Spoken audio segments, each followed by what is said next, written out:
All right, Lagos, it is 16 minutes, 10 to 5. You are tuned in to Smooth 98.1 and on Business Hub today.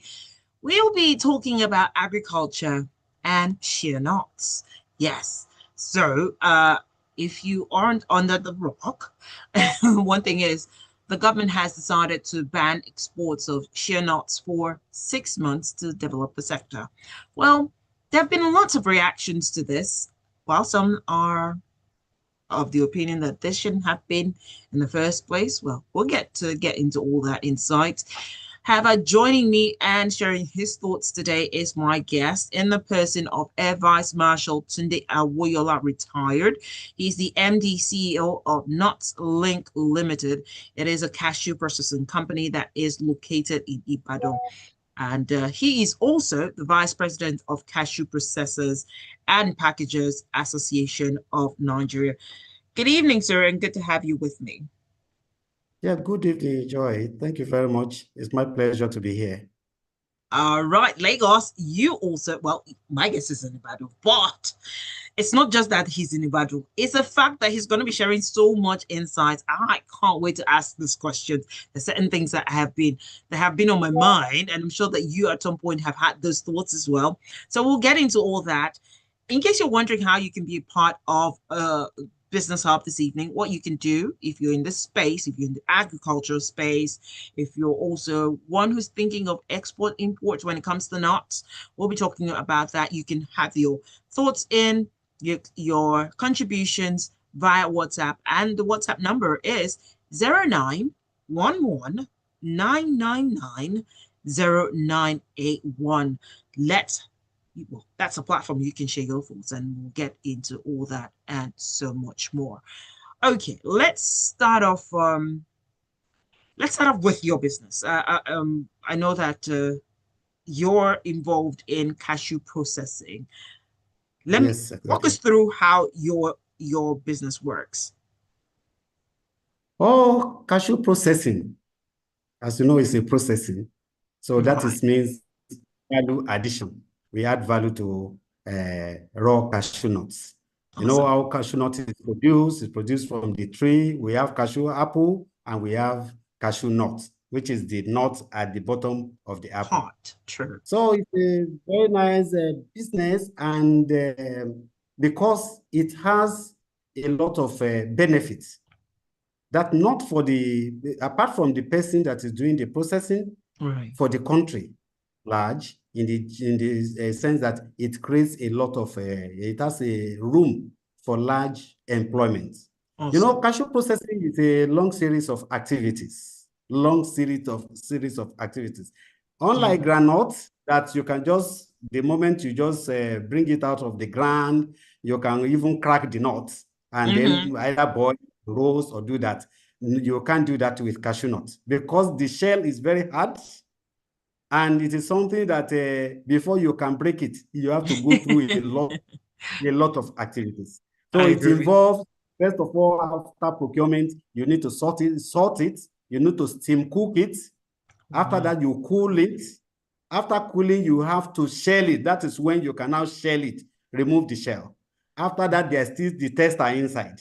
To remove the tester, you have to steam dry it again. Okay. All this thing I'm talking, we have machines that do that. So after steam Right. drying, you have to humidify it again. That's to make it have some water content again, Right. you Yeah. know. Then before you now send it into the peeling machine. And even that, after that, there's still a lot of things to do. You have to pasteurize it. Pasteurize in the sense Right. of that you have to make sure you remove all form of bacteria before you now Wow. grade it and now pack it up. So what I've Awesome. told you now is a long series of activities that when you start today, to Mm. complete it, to conclude the job on it before it gets to the level that you pack it, it will take, anyone you start to take will take like minimum of 9 days, and the maximum can be as high as 15, 60 days. So it's a long series of activities. And That's because a of that, that is process. why it has room. It has a lot of room for employment because you need people to man those machines. And some, even you know, another thing is that at a stage, you see that machines are never perfect. They are not human beings. So because they will not do everything perfectly, you still have to get some people to put the finishing touches into it. So that Awesome. is how business. I wouldn't have thought that as children, sometimes you used to go through, you just, after eating it, you just put it inside some can and then put it all over the, inside those cans, put it over the fire, and before you know Over it's the done. fire, And you think it was, it was so easy. honestly, You don't in know fact, how much work right now is being put into it. Oh my days. honest, you know, when you carry a little quantity, you can easily do that. You understand? Yes. But you have also doing, and in fact, you are also a cashew processor, you know. So so you have done that before, and you see, but when you have to do that in large volume, Yeah. that is when it You becomes a need all long the series person, of yeah, activities. But especially it will with be very exporting. interesting. Yeah, it will be Very, very interesting. very. Yeah. But yes, I know that that is your space, but are you also involved in the processing of shea nuts? Honestly, I'm not, but it's Okay. something that I'm wishing that I'll do in the future. Okay. Yes. Uh, uh, Yes. that that is good to know. Okay, so Yeah. I know that you're not in this space, but let's talk about because there's been a lot of talk about around African nations exporting raw agri products like nuts, especially with cashew nuts, shea nuts, and all even groundnuts. I know that once upon a time we were the producers of we had a lot of pyramids where groundnuts were concerned. Yes, of granules in Kano, in the northern part of Yeah. Nigeria. Yeah. So, Mm. It's true. but it was not just the finished products, it was like the raw products.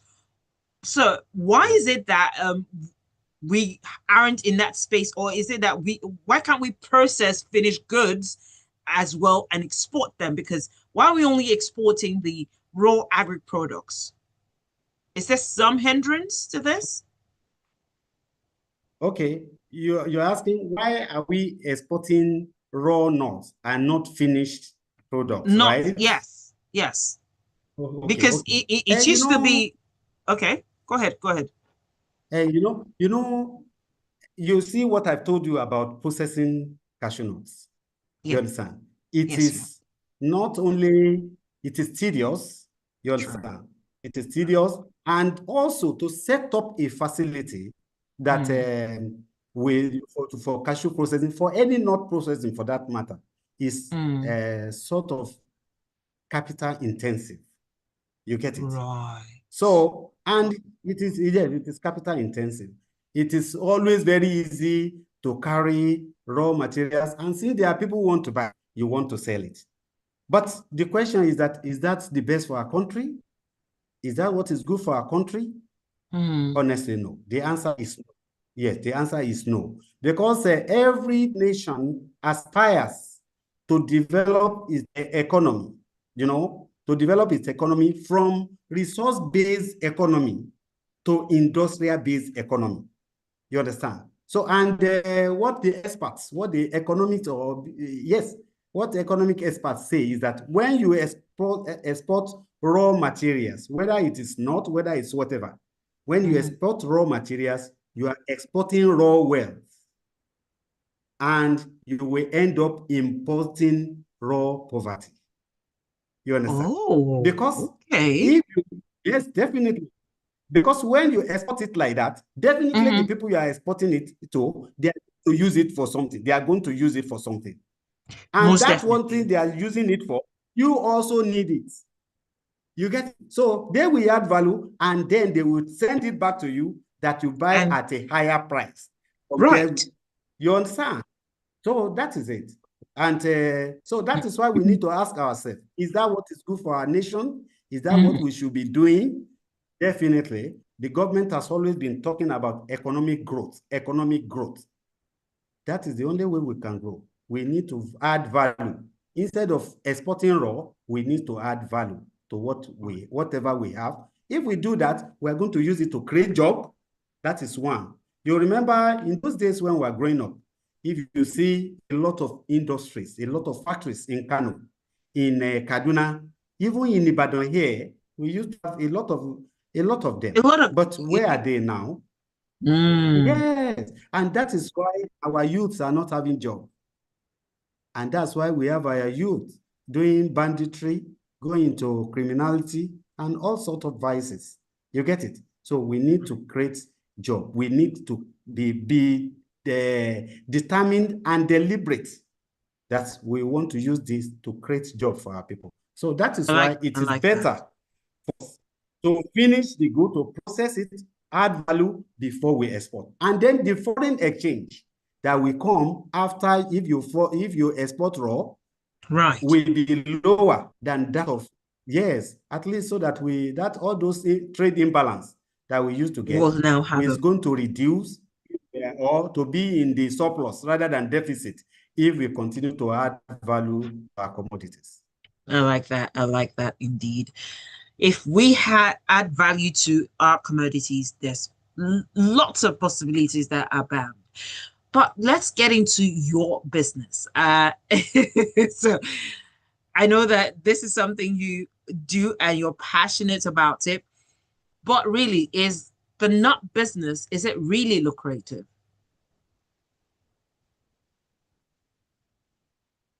The answer is yes and Okay, awesome. because yes, the answer is yes for me. Yeah, because a business can be lucrative, but Mhm. if you don't have the conducive environment to do Environment. it, it will not be. Yes, conducive Mm. environment to do that is what matters. Okay.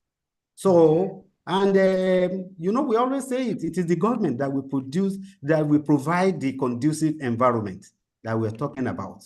Yeah, you talk about when you want to, if you set up a factory, you need electricity. Are you Mm. getting it? So if you spend all your money buying diesel, Right. then the business may end up not being lucrative. You understand?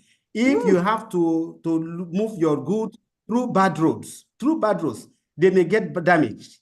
And true. when that happens, then you are Yeah, going to you lose had a loss something. as The well. business may not be. Yeah, exactly. But and then most importantly, you need a very good policy to support it Mm, from the government. right, Get right, it? Yeah, you need policy from it. Because, like, we just discussed about exporting raw and exporting processed. right. You find out that there are so many people, they are foreigners who are standing by, they are ready to take your raw products. If you don't know what to do with it, Oh, or yes, you are not ready to do something with it, they they are will ready to help do you. something with it. So they are standing by. Yeah, they will help you. And they are even ready to fight you. They are ready to do certain things to make it even not to make it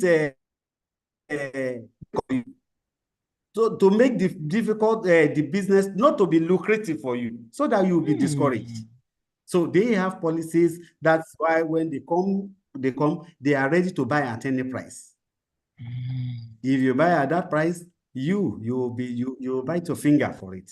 You understand? So they do. Meanwhile, their own government, they used to subsidize for them. They give them loan. They give them everything. So many incentives for them for Right. bringing that. And what's the reason why doing that? Their own economy to remain industrialized.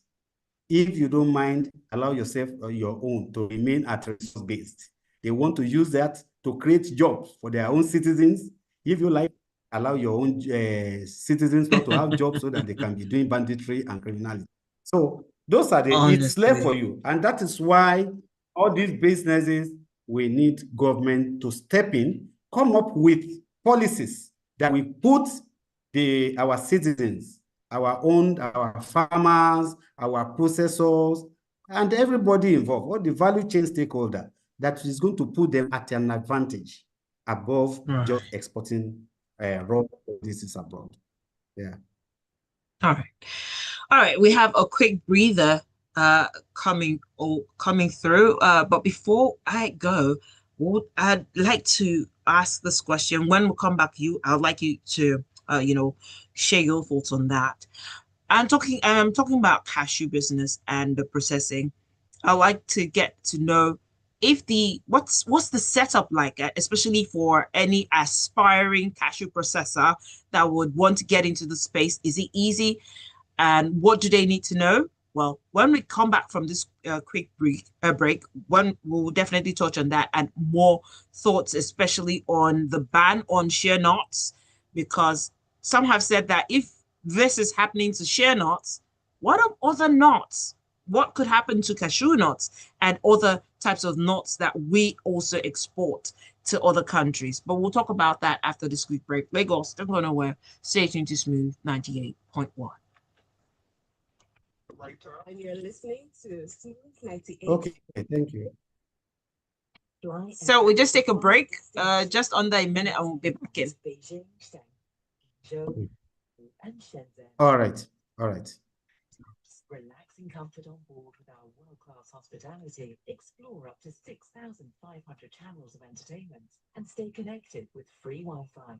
With daily flights from Lagos to the Chinese mainland via Dubai, you can enjoy convenient travel that fits around your business schedule.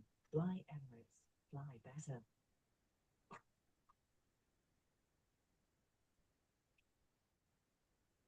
Meals have a way of taking us on a journey, and when you add plenty of vegetables like a pork, and season with the rich taste of non-seasoning cubes, even better.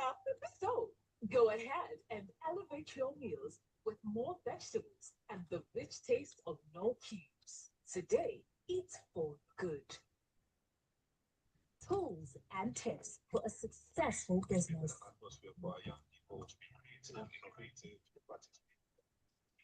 Business Hub on Smooth. Stay tuned.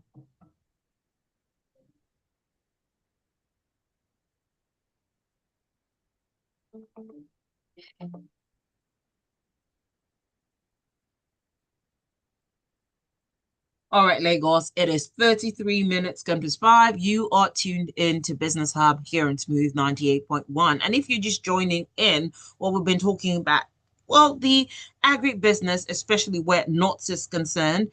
And we'll be touching a bit on shea nuts and talking about the ban that the government has imposed on that sector.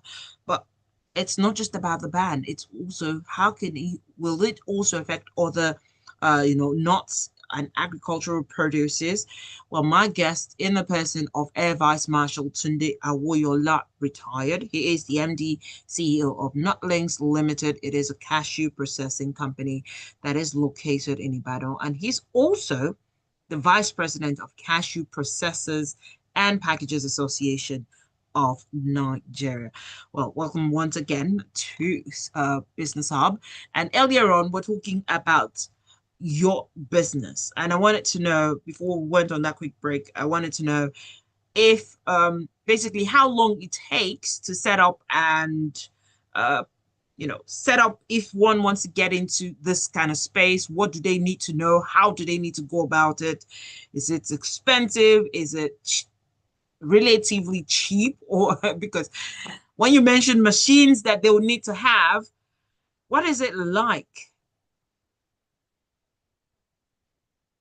Okay, thank you very much. You know, I told you the other time that it is capital intensive, honestly. Okay. When you want to set up a factory to process, at least I can talk very well from cashew processing perspective. You know, you need a factory, you need to build the structure, you understand, and you need to import machines. Indeed. So you can do it. It can take as long as the capital that you have. Yes, the resources that you have. All this that I'm telling you, you can set it up within 1 year. That's it. Okay. As you are constructing the factory, you are already placing order for your machines. And within that period, and you know, it's not an off-the-shelf thing. I'm talking of the machineries.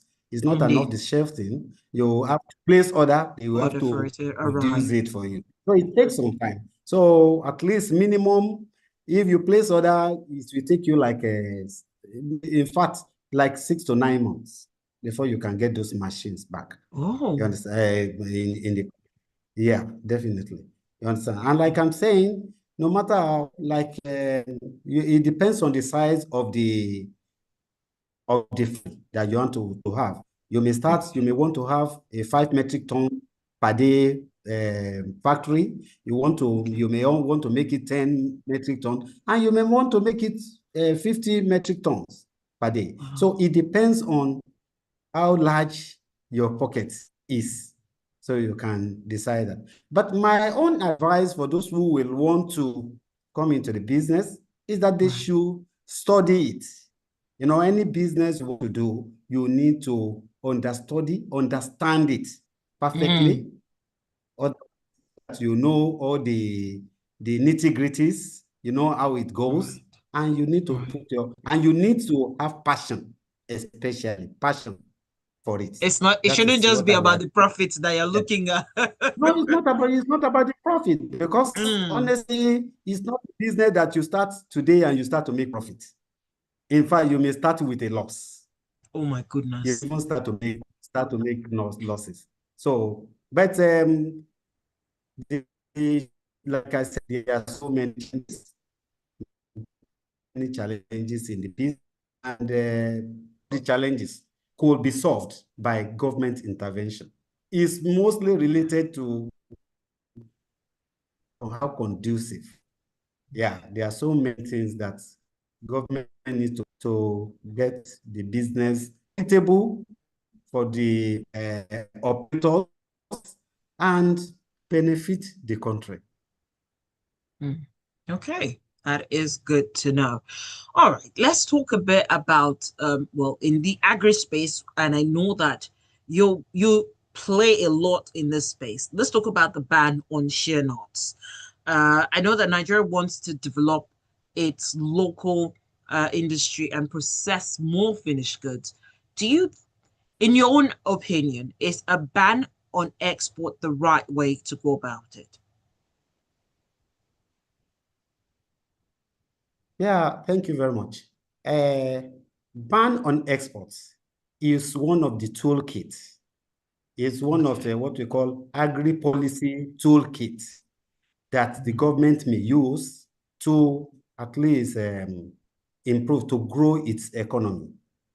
Definitely. You know, because when you ban, you know, you want to support the local processors, you want to the local people, the citizens, your indigenous farmers, processors, you want them to benefit. Yeah. So it's possible. But how we do it is one step. I can say that it is one step in the right direction. However, we have to be circumspect, because if you do things anyhow, you know, policy regime change is something that you don't just do anyhow. You don't do it haphazardly. It must be properly conceptualized. And you want to see how it does not favor some people, to put some people at a disadvantage. That is why we say all the stakeholders must be carried along. You need to carry them, let them know, and give them some time. Not during the season. It's always better at a maybe before the season. So you tell them in 6 months, or in 1 year, or even in 3 months, we are going to ban export, whatever. Now, on banning exports, you also have to know what do you want to do with your commodities if you stop export. Do you have the capacity to process them, to process all of them? If you do, fine. But if you don't, then it's going to put the producers at a disadvantage. You understand? That is it. So, let me look at it from the side of cashew processing, or from the cashew sector.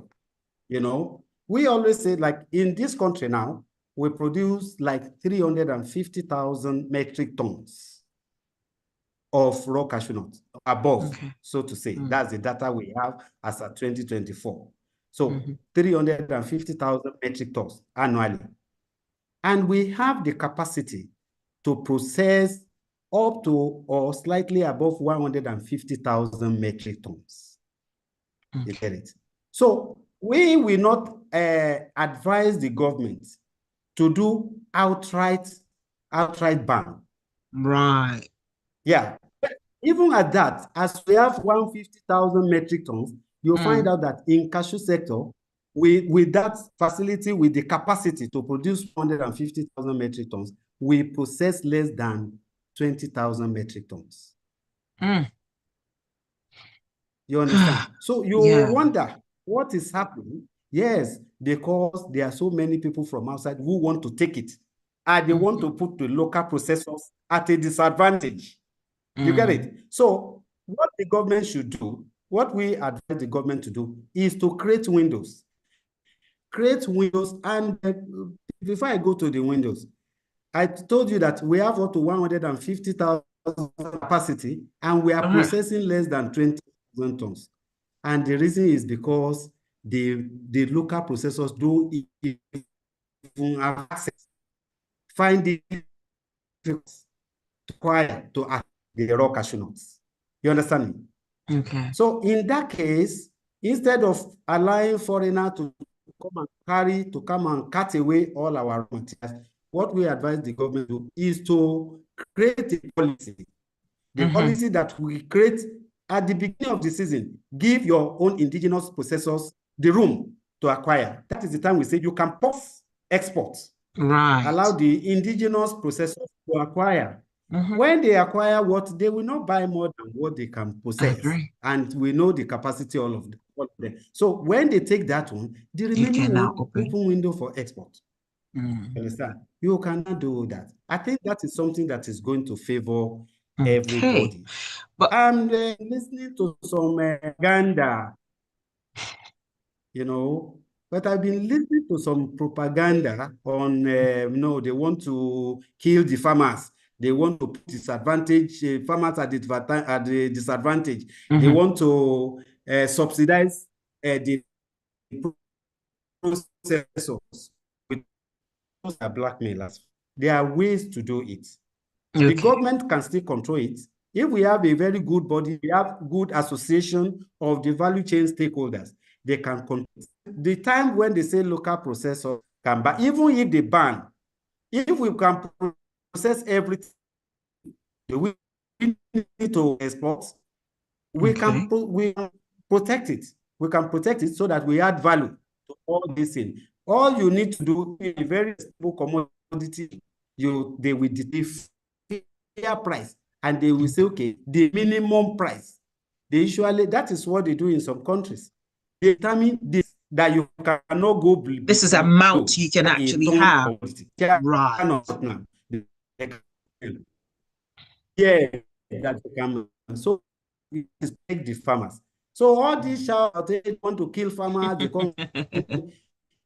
People not, they are not sincere. They know there are things that government will do. I know that are not stupid. They don't want to just kill the producer.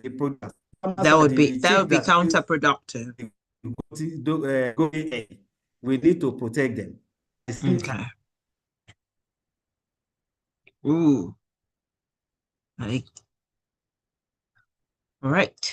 I'm not sure what's happening to the network now, and just at the tail end of our conversation.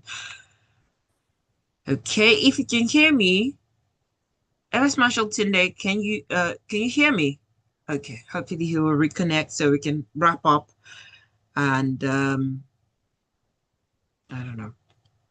Hopefully he'll be able to rejoin in a few seconds so we can wrap up. But it's very insightful conversation that we've been having so far.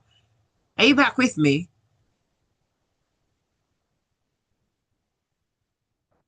Marshal Tunde, are you back with me?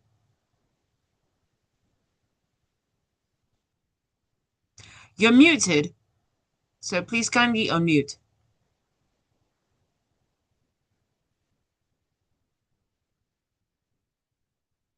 Okay. Welcome back. Yes, please. Okay, so your final thoughts as we wrap up the conversation. And here's what I'm hoping to get. What does the country need? What does Nigeria need to happen to have a fully functioning nuts value chain that everyone would see and you know that they can actually benefit from the finished goods?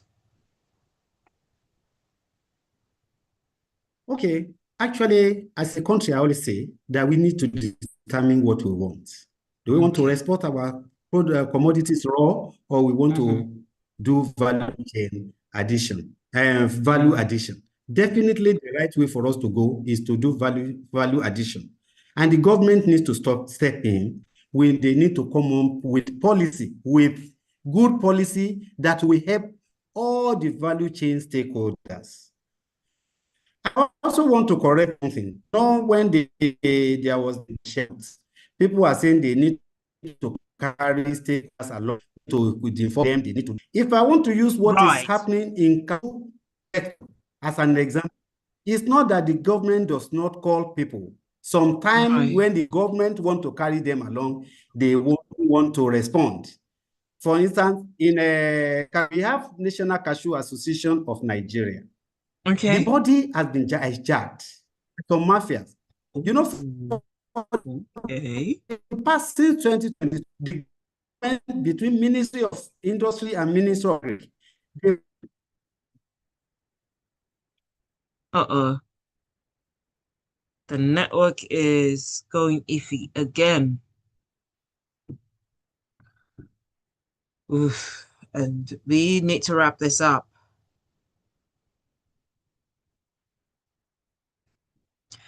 Okay. Well, I'd like to say a very big thank you to my guests. I don't know why network has decided to just cripple us at the end of the conversation, but well, that's so much we can take today, Lagos. Thank you so much for being a part of Business Hub. It comes your way every Tuesday. So till next week, one thing you need to know is get your information right. But so much more lined up for you here on Smooth 98.1. Don't move a muscle, Lagos. Stay tuned. For everything business.